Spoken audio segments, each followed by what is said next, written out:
समुद्र किनारे एक सफेद रंग का खरगोश रहता था। इसके उजले सफेद रंग के कारण सब उसे गोरा खरगोश बुलाते थे। उसे भ्रमण का बहुत शौक था। एक दिन एक चिड़िया दूर प्रदेश भ्रमण कर लौटी तो उसने पूछा, चिड़िया रानी, बताओ तो जरा कि तुम कौन से प्रदेश से आ रही हो?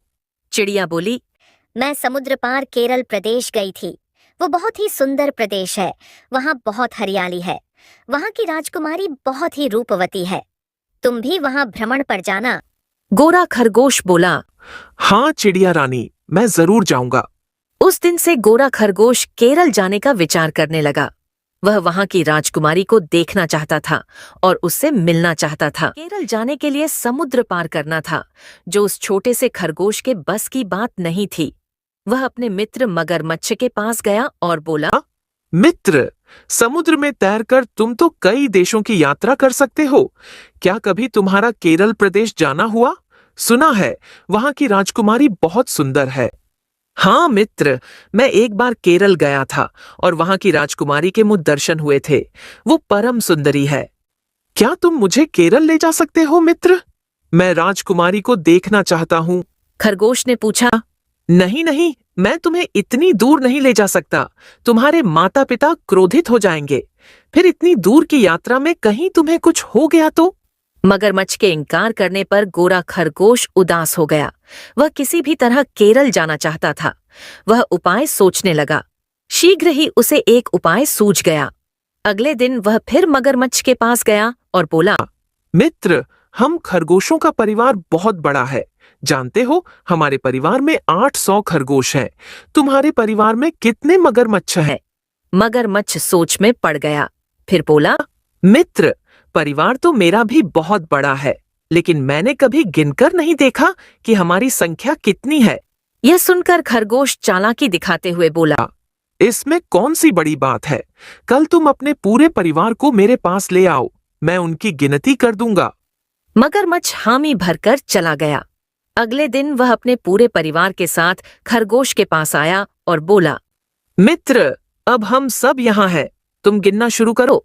खरगोश बोला, अवश्य मित्र, किंतु पहले तुम सब एक पंक्ति बना लो ताकि गिनना आसान हो जाए। मगरमच्छों ने एक पंक्ति बना ली।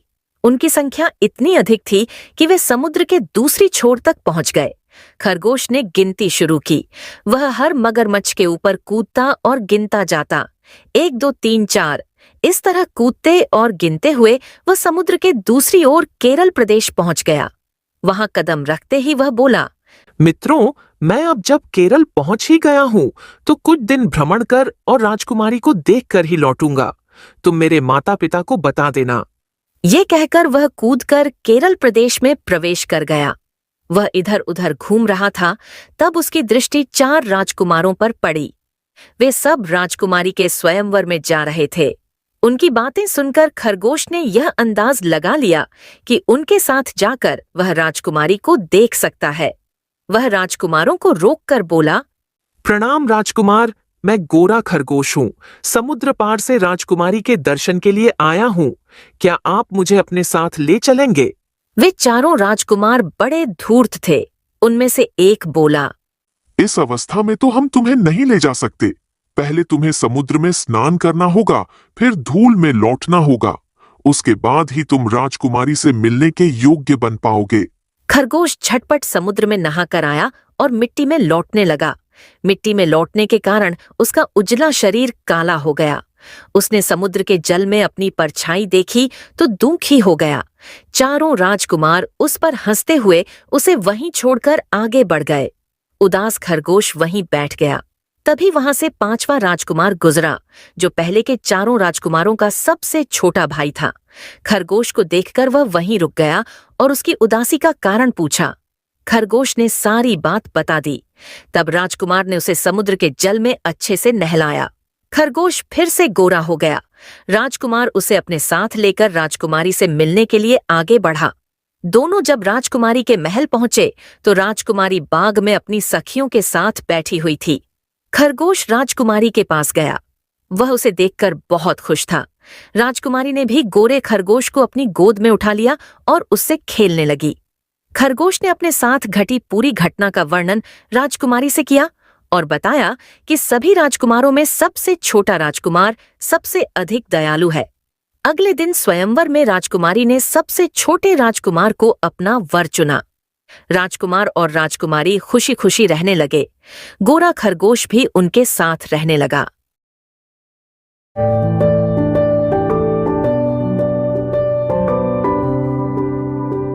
दिन ढल रहा है।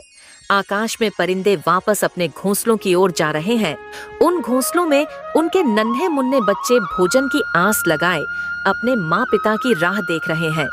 परिंदों के पंखों में थकान की फड़फड़ाहट है तो एक तेजी भी है कि घर पहुंचकर परिवार से मिलने का सुख मिलेगा और साथ ही विश्राम भी। एक चिड़िया तेजी से अपने घोंसले की ओर भागी जा रही है। आकाश में बादल घिराए हैं। उसे वर्षा आने से पहले अपने बच्चों के पास पहुंचना है और भूखे बच्चों को दाना देना है। जैसे ही वह एक पेड़ की डाल से गुजरी, वहां से चूं चिर की आवाज आई। आवाज चिड़िया को अपने बच्चों जैसी लगी।